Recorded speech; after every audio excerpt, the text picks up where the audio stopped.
This channel does not promote any violent, harmful, or illegal activities. All content provided by this channel is meant for an educational purpose only.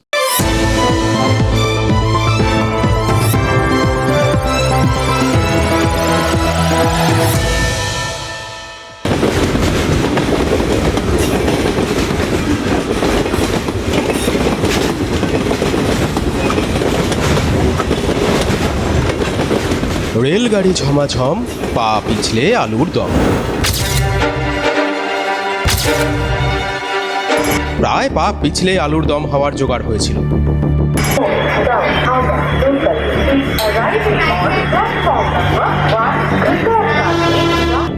Chuchura স্টেশনে আরেকটু হলে চলন্ত train থেকে নামতে যাচ্ছিলেন যাত্রীরা, কারণ চুচুড়ায় ট্রেন থামার কথা থাকলেও থামেনি। মজা নয়, এটাই সত্যি।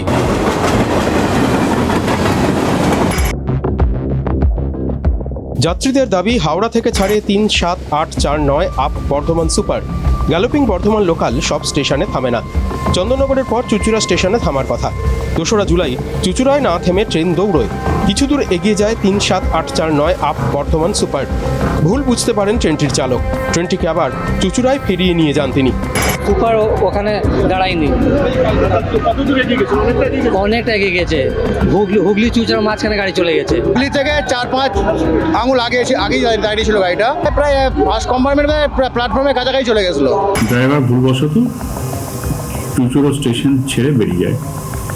সে চুচুড়ো স্টেশন ছেড়ে বেরিয়ে 230 মিটার মতো আগে গিয়েই সে অনুভব করে যে সে ভুলটা করেছে। সঙ্গে সঙ্গে সে ব্রেক কষে আবার প্ল্যাটফর্মে ব্যাক করে আসে।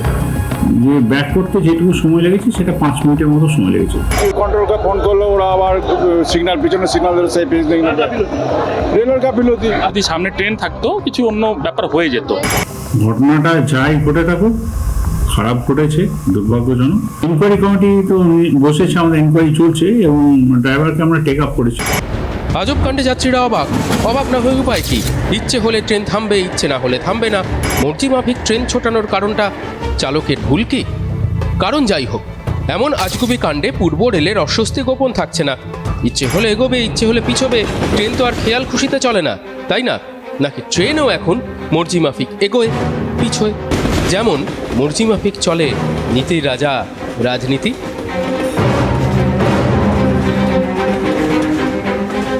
ইচ্ছে হলো এক ধরনের পাগলা জগাই, হঠাৎ করে ফেলতে পারে যা খুশি তাই। কবির সুমনের লাইনগুলো না যাক মনে পড়ে গেল, জানেন তো। আসলে মনের কি দোষ বলুন, যা দেখছি তাতে তো মনে হচ্ছে ইচ্ছে সত্যিই পাগলা জগাই, যা খুশি করে ফেলতে পারে, যা খুশি করে ফেলছে। এই যে আপ বর্ধমান সুপারটা লাইনে চেপে দৌড়চ্ছিল, তার হঠাৎ মনে হলো চুচুড়ায় থামতে ইচ্ছে করছে না, হতেই পারে, থামেনি, চলে গেছিল প্রায় হুগলিতে। এবার যাদের চুচুড়ায় নামার কথা তারা ট্রেনের দরজার কাছে চলে এসেছিলেন নামবেন বলে, দেখলেন তাদের সামনে দিয়ে স্টেশনটা হুশ করে চোখের পলকে পেছনে চলে গেল। খানিকটা গিয়ে হয়তো আবার ট্রেনের মনে হলো যে যথেষ্ট মজা হয়েছে, হয়তো দাঁড়িয়ে খানিকটা খ্যাক করে ট্রেনটা হেসেও নিয়েছিল। তারপর আবার একই লাইন দিয়ে আস্তে আস্তে পেছন পানে এগোতে শুরু করলো। মানে আপ ট্রেন যাচ্ছিল আপ লাইন দিয়ে, সেই ট্রেন আপ লাইন দিয়েই ডাউন ট্রেনের মতো এসে থামলো চুচুড়া স্টেশনে। হতবাক যাত্রীরা নিঘাত লাফ দিয়ে হুড়মুড় করে ট্রেন থেকে নেমেছেন, জানেন তো। হয়তো ভেবেছেন একবার হয়েছে, বলা তো যায় না, যা মজা করার মুডে আছে ট্রেনটা, আবার না রকম ছুটতে শুরু করে কোনো রকমভাবে নামার সুযোগ না দিয়ে। এটা সেই ছোটোবেলার মতো, জানেন তো। আমরা বলতাম না, এরকম করে একটা মারলাম দেখালাম, বা কেউ হয়তো দাঁড়িয়ে রয়েছে, তাকে সাইকেলে তুলবো, করতে তার সামনে দিয়ে সাইকেলটা নিয়ে অনেকটা এগিয়ে গেলাম, গিয়ে দাঁড়ালাম।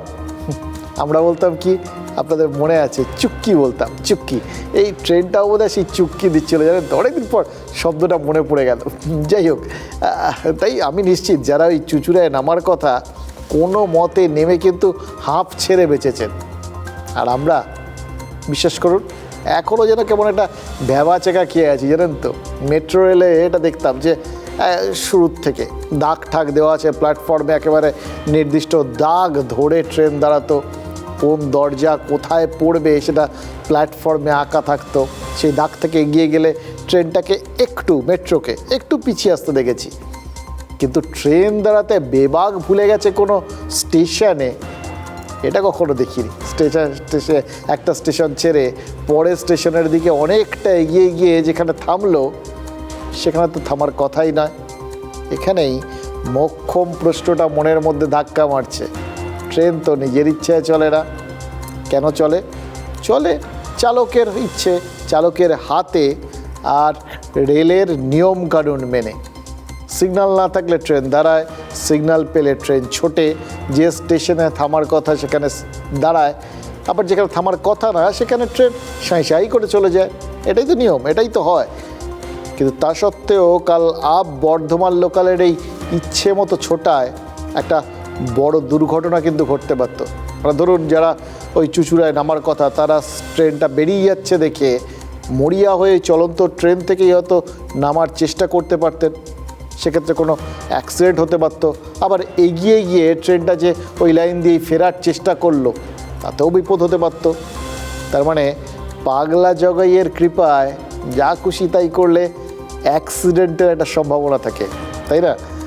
তার সত্ত্বেও কয়েকজন ইচ্ছে মতো চলছেন কেন বলুন তো? মানে শুধু ওই চালক, আর কেউ নন, ছুটছেন তো অনেকেই মনে হচ্ছে ইচ্ছে মতো চলছেন এবং যেচে দুর্ঘটনাও ঘটাচ্ছে।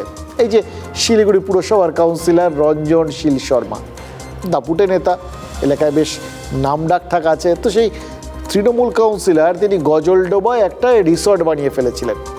ইচ্ছে হয়েছে রিসর্ট বানিয়েছেন, তাই তো কোনো অসুবিধা নেই, বেশ করেছেন। রাজনীতির পাশাপাশি সাইড একটা ব্যবসা হিসেবে হোটেল ব্যবসা করতে চাইবেন, করতে ইচ্ছে করছে, করেছেন, কার কি বলার আছে, কোনো অসুবিধা নেই। মুশকিল আছে একটা, এই রঞ্জন শীল শর্মা তিনি নাকি সরকারি জমি দখল করে তার ওই রিসর্টটা বানিয়েছিলেন। ভাবুন তো, যে গজলডোবায় ভোরের আলো নামে একটা ট্যুরিস্ট স্পট তৈরি হয়ে গেছে মুখ্যমন্ত্রী মমতা বন্দ্যোপাধ্যায়ের নির্দেশে, যে ভোরের আলোয় 600 কোটি টাকার মেগা ট্যুরিজম হাব তৈরি হচ্ছে, সেখানে ইচ্ছে হয়েছে বলে একটা রিসর্ট বানিয়ে ফেললেন, বা ভেরি বানিয়ে মাছ টাছ চাষ যদি কেউ করে ফেলেন, তাহলে তা আরও মুশকিল, তা আবার সরকারি জমিতে। ইচ্ছের মালিককে সেক্ষেত্রে তো একটু ভুগতেই হবে, তাই না? বিশেষ করে মুখ্যমন্ত্রী ওই সরকারি জমি দখলমুক্ত করতে বলার পরেও কেউ যদি সরকারি জমিকে ওই লালমোহন বাবুর মতো এটা আমার বলে লাফিয়ে পড়ে দখল করে রাখেন, তাহলে তো সরকারেরও উচিত জমিটা কার সেটা বুঝিয়ে দেওয়া। মুশকিল হচ্ছে যে মুখ্যমন্ত্রী বলার পরেও সব ক্ষেত্রেই করে দেখানোর ইচ্ছেটা না প্রশাসনের মধ্যে সবসময় ঠিক দেখা যায় না, যেটা অবশ্য এই গজলডোবায় দেখা গেছে। জানেন তো, রাজগঞ্জের বিডিও আর বিএলআরও নিজেরা দাঁড়িয়ে থেকে ওখানেও সেই বুলডোজার চলেছে, ওই রিসর্টটা ভেঙে দিয়েছে। জমিটা যে কারো নয় সরকারের, সেই সাইনবোর্ডটাও তারা লাগিয়ে দিয়ে এসছেন ওখানে। অসুবিধার কি আছে? তো আমি তো এটা কোনো খাই দেখছি না। সরকারের ল্যান্ড সরকার নিয়ে নিয়েছে, যে কদিন ভোগ করা সে কদিন ভোগ করেছি, পয়সা দিয়ে ভোগ করেছি, পয়সা দিয়ে ভোগ করেছি।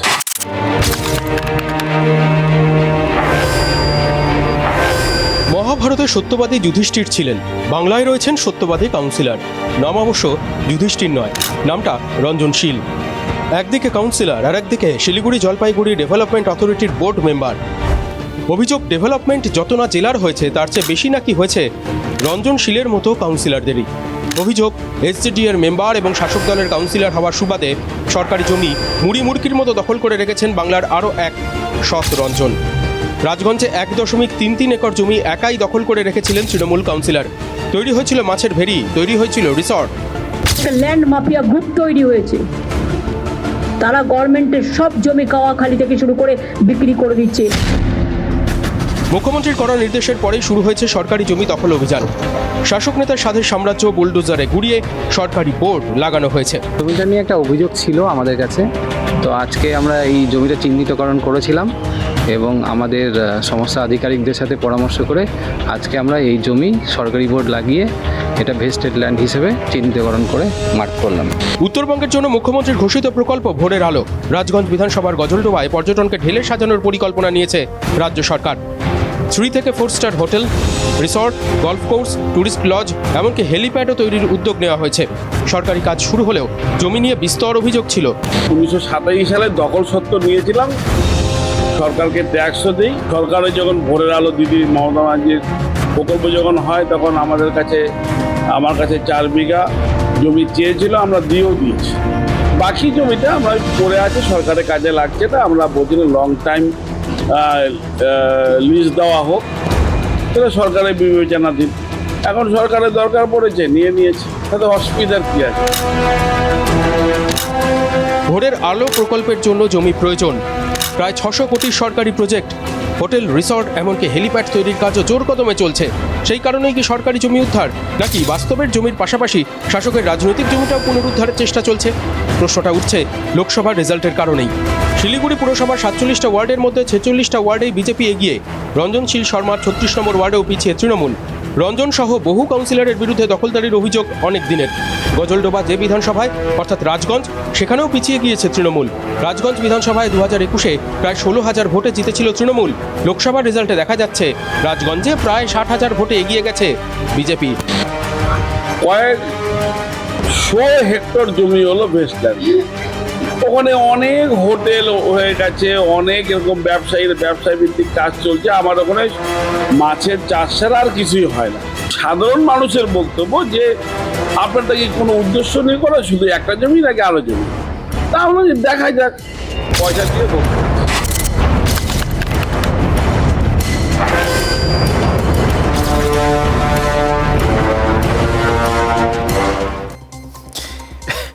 বিশ্বাস করুন, অসাধারণ লেগেছে এই ভদ্রলোককে। কি অসাধারণ সত্যবাদী এবং কতটা সচেতন গোটা বিষয়টা ভাবুন তো। একদম নিষ্পাপ শিশুর মতো সারল্যে কি সুন্দর বলে গেলেন যে জমিগুলো সরকারি পড়েছিল, তিনি নিয়েছেন, এখানে রিসোর্ট বানিয়েছেন, ওখানে কয়েকশো হেক্টর পড়েছিল, ওগুলো নিয়ে ভেরি ঠেরি বানিয়েছেন। কী আর হয়েছে, সরকার কিছু লাগছিল না তাই তিনি ভোগ করছিলেন, সরকার লেগেছে ফেরত দিয়ে দিয়েছেন। এটাতে আর গন্ডগোলের কী আছে? একদম তাই, গন্ডগোলের কী আছে? মানে আমার মনে হচ্ছিল কি জানেন তো, ধরুন এদের হঠাৎ কোনো দিন মনে হলো, এখন তো ওই রাইটার্স বিল্ডিংটা বিশেষ কাজকর্ম ওঠার বিশেষ নেই, দেখে যে ওই তো অনেক দিন ধরে একটা হেরিটেজ বিল্ডিং পড়ে আছে, এত বড় বিল্ডিং, নিশ্চয়ই ফাঁকা টাকা আছে। কারোর হয়তো ইচ্ছে হলো গিয়ে ওখানে বিয়ে বাড়ি ভাড়া দিয়ে দিল, কারোর একটা ইচ্ছে হলো ওখানে একটা তো হোটেল খুলে বসলো, ও যখন সরকারের দরকার পড়বে, নতুন দপ্তর টপ্তরের কাজে লাগবে, তখন ফাঁকা করে দেবো। অসাধারণ, জাস্ট অসাধারণ। তবে এই যে ভোরের আলোয় প্রশাসন আলটিমেটলি আলো ফোটালো, এতে কিন্তু 3টে কাজ হলো জানেন তো। এক, ওই যে বিরোধীরা বলছিল যে বেছে বেছে তাদের কর্মী সমর্থকদেরই উচ্ছেদ করছিল প্রশাসন, এই অভিযোগটা রাজগঞ্জ ব্লকের বিডিও বা বিএলএলআরও তার গা থেকে ঝেড়ে ফেলতে পারলেন। 2, রঞ্জন নিজে মুখেই তো বললেন তার মতো দখলদার নাকি আরও আছেন, যারা সরকারের কয়েকশো একর জমি নাকি দখল করে রেখে দিয়েছেন। তাদের বিরুদ্ধে সরকার কোনো ব্যবস্থা নেয় কি না রঞ্জন সেটার অপেক্ষায় রয়েছেন, আমরাও অপেক্ষায় থাকলাম। আর যাই হোক, এবার 3য় পয়েন্টে আসি। এটা খুব ইন্টারেস্টিং। এই রঞ্জন শীল শর্মার মতো কেয়ারটেকার কাউন্সিলরকে রাজ্য কিন্তু এত দিনে চিনতে পারলো জানেন তো। এরকম একজন মানুষ যিনি সরকারি জমি দখল করে রিসর্ট বানিয়েছিলেন, এটা তো রঞ্জন গোপন করেনি, তিনিই বলেছেন সরকারের জমি মনে হয়েছে নিয়ে নিয়েছি, কাজে লাগছিল না, যতদিন ভোগ ছিল পড়ে লাগছিল না ততদিন ভোগ করে নিয়েছেন তিনি। মানে সরকারি জমি তিনি ভোগ করেছেন এটা বলেছেন বটে, কিন্তু গোটা ব্যাপারটার মধ্যে দেখুন একটা কেয়ার গিভিং ব্যাপার আছে না। মানে এরা পড়েছিল, আবর্জনা স্তূপ হতো, হয়তো গাছগাছালি জমে একটা জঙ্গল তৈরি হয়ে যেত, এই জায়গাটায় তিনি দেখভাল করেছেন। সরকারি জমি সরকারের দেখভাল করার কথা ছিল, সে জায়গায় তিনি রিসর্ট বানিয়েছেন, মাছ চাষ করেছেন, এই সমস্ত করে জায়গাটার রক্ষণাবেক্ষণ করেছেন। সরকারের সম্পত্তিটা অ্যাকচুয়ালি সবাই খালি অকারণে ওনাকে দখলদার বলছে। আসলে রঞ্জনবাবু তিনি সরকারের সম্পত্তিটাকে বুক দিয়ে আগলে রেখেছিলেন। এই রঞ্জন শীল শর্মার মতো একজন মানুষ ভাবুন তো, যিনি নিজের গ্যাঁট গচ্চা দিয়ে সরকারি জমি রক্ষা করেছেন, আর কাউকে দেখেছেন এরকম? বলা যায় না, অবশ্য আছে অনেক, আমরা জানতাম না, খুঁজে হয়তো পেয়ে যাবো এরকম। ওই রঞ্জন বাবু যা বললেন তাতে ওই অঞ্চলে অন্তত এরকম পরোপকারী, ঘরের খেয়ে বোনের মোস্তারানো, মানে নিজের পকেটের পয়সা খরচ করে সরকারি জমি রক্ষণাবেক্ষণ করার লোক নাকি আরও অনেকে আছে, তারাও কাউন্সিলর টাইপেরই বললেন তো। জানি বিরোধীরা বলবেন যে সরকার যেখানে জমি জায়গা দখলমুক্ত করার নাম করে এগোতে চাইছে, সেখানে রঞ্জনের মতো কাউন্সিলররা রাজ্যের সরকার আর শাসক দলকে পেছনে টেনে ধরছেন। মমতা বন্দ্যোপাধ্যায় যত সামনের দিকে দলকে আর তার সরকারকে এগিয়ে দিতে চাইছেন, এরা তো পেছনের দিকে এগিয়ে দিচ্ছে তৃণমূলকে। দেখুন, তৃণমূল কাউন্সিলররা যে তাদের মর্জির মালিক, তাদের ইচ্ছেটা যে এক ধরনের মগের মুলুক, সেটা কিন্তু পরপর কিছু ঘটনায় আমাদের মনে হচ্ছে। এবং যে জায়গাগুলো আমরা বুঝতে পারছি না, সেখানে তৃণমূলের লোকেরাই, এবং তারা বেশ বড় ধরনের লোক আর কি, তারাও হয়তো কেউ কাউন্সিলর, অথবা কেউ নেতা, অথবা কেউ মন্ত্রী, অথবা কেউ বিধায়ক, এরাই ধরিয়ে দিচ্ছেন। এই লোকসভা ভোটের সময় কলকাতা পুরসভার 49 নম্বর ওয়ার্ডের কাউন্সিলর মোনালিসা বন্দ্যোপাধ্যায়, তিনি তো মানে এতটাই তার ভেতরে ব্যাপারটা জমে গেছিল, কোথাও গিয়ে ওই সবাই একটা পরোপকারী ব্যাপার আছে না তাদের মধ্যে, মানুষের জন্য, মানুষকে সব কিছু বুঝিয়ে দেওয়ার জন্য দলের হুইপ অমান্য করে সুদীপ বন্দ্যোপাধ্যায়ের দরজায় গিয়ে ধর্নায় বসেছিলেন।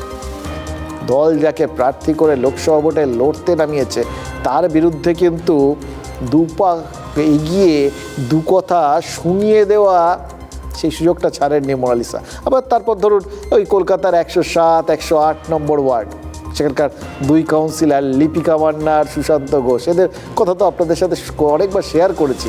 ভোটে দুজনের ওয়ার্ডেই তৃণমূল লিড পায়নি, আর দুজনের অনুগামীরা নিজেদের মধ্যে মারপিট ঠারপিট করে এটা পরিষ্কার করে দিয়েছেন যে দুজনের এলাকাতেই নাকি সরকারি জমি বেদখল হচ্ছে, বেআইনি নির্মাণ হচ্ছে। দুজনেই এই বিষয়টা সবার সামনে জানিয়ে দিয়েছেন, কারণ দুজনেই একে অন্যের দিকে আঙুল তুলেছেন। আর দুজনের বক্তব্য থেকেই আমরা এই ঘটনাটা জানতে পেরেছি। একই ঘটনা তো ঘটেছে কলকাতার 110 নম্বর ওয়ার্ডেও। সেখানেও তো তৃণমূলের কাউন্সিলর আর তৃণমূলের বড় চেয়ারম্যান জবরদখল, বেআইনি নির্মাণের অভিযোগ করেছেন একে অন্যের বিরুদ্ধে। আমরা জানতে পেরেছি, জাস্ট ওনারা বলেছেন বলে জেনেছি। এই বিধাননগর কর্পোরেশন মেয়রের বিরুদ্ধে সেখানে আবার একটু দাপুটে জায়গা দরকার, তো চেয়ারম্যান সব্যসাচী দত্ত তিনি স্বয়ং মুখ খুলেছেন, অভিযোগ করেছেন ডেপুটি মেয়র অনিতা মণ্ডল। ভাবা যায়, সব আমরা তারাই পরিষ্কার করে দিচ্ছেন। বাইরে বিরোধীদের মানে এই যে পরিসরটা বাংলায় ক্রমশ ছোট হয়ে আসছে। দেখুন, ভোটে বিরোধীরা হারছে, তাদের বিশেষ যে রমরমা তা তো নেই। এবার তার বাইরে বিরোধীদের ওই মাঠে ময়দানে প্রতিবাদে, এই সমস্ত জায়গায় আন্দোলনে, এই সমস্ত জায়গায় দেখতে পাওয়ার কথা, সেখানেও তারা নেই। এবার কেন নেই এটা নিয়ে আমার মনের মধ্যে খুব সংশয় জাগছে, জানেন তো। হয়তো এটা স্ট্র্যাটেজি হতে পারে, কিন্তু এরকম সব দলের এরকম এক ধরনের স্ট্র্যাটেজি খেয়াল করে দেখুন। বিজেপির নেতাদের কাউকে দেখতে পাবেন না রাস্তায়, তাদের ইদানিংকালে আগে যা যা শোনা যায় তো রোজ, তাদের বক্তব্য কোথাও কিছু শোনা যায় না। এবার সিপিআইএম তারাও একটা বিরাট রকম তেড়ে ফুড়ে নেমেছিল, কোথাও গিয়ে ধাক্কা খেয়েছে, মনের ভেতর লেগেছে হয়তো, তারাও নিশ্চুপ হয়ে গেছেন প্রায়। তো বিরোধী শূন্য জায়গায় এটা তো আবার গণতন্ত্রের পক্ষে খুব খারাপ না। এরা শাসক দলের তো একটা দায়িত্ব আছে, সেই জন্যই বোধহয় শাসক দলের লোকেরাই এই সমস্ত দায়িত্ব নিয়ে নেমে পড়েছেন। এই ধরুন মদন মিত্র বিধায়ক, তিনি দায়িত্ব পালন করেছেন, তিনি তোপ দেখেছেন ওই কামারহাটি পুরসভার কাউন্সিলরদের বিরুদ্ধে অথবা দলের সাংসদের বিরুদ্ধে। মানে দিকে দিকে তৃণমূলের কাউন্সিলররা মুখ্যমন্ত্রীর যে স্বচ্ছ প্রশাসনিক চিন্তাভাবনাটা, যেটা তিনি চারপাশে ছড়িয়ে দেওয়ার চেষ্টা করছেন, তাদের দায়িত্ব নিয়ে ছোট ছোট ফুটো করে দিচ্ছেন। হয়তো মনে হচ্ছে এটা একটা বড় হোর্ডিং, তো এটাতে দেখবেন বড় হোর্ডিংগুলোতে অনেকগুলো ছোট ছোট করে ফুটো করে দেওয়া থাকে, নাহলে যখন হাওয়ার ধাক্কা লাগে তখন হোর্ডিংগুলো ছিঁড়ে যেতে পারে। ওই ফুটো থাকলে তার মধ্যে দিয়ে হাওয়া পাস করে যায়, তখন হোর্ডিংটা ঠিক থাকে আর কি। সেরকম মনে হচ্ছে এই কাউন্সিলররা ওই রকমই একটা কোনো চিন্তাভাবনার থেকে পুরো মানে প্রশাসনিক চিন্তাভাবনাটাতেই ছোট ছোট ছোট ছোট ফুটো করে রেখে দিয়েছেন, সেটা আবার তারাই ধরিয়ে দিচ্ছেন। এবার দেখুন, মুশকিল তো অন্য জায়গায়। একটা কোনো জামায় যদি একটা ছোট ছেঁড়া ঢেরা থাকে, সেটা রিফু করে জোড়াতাপ্পি দিয়ে আমরা চালিয়ে নেওয়ার চেষ্টা করি আর কি। কিন্তু যদি শতচ্ছিন্ন হয়ে যায়, তখন তো সেখানে আর তাপ্পি চলে না। হয়তো সেই জন্যেই মমতা বন্দ্যোপাধ্যায় গত সপ্তাহের নবান্নের মিটিংয়ে বলেছেন, পুরসভাগুলোর বিরুদ্ধে তিনি প্রয়োজনে ব্যবস্থা নেবেন। এই পুরসভাগুলোর নাকি পেনাল্টি হবে।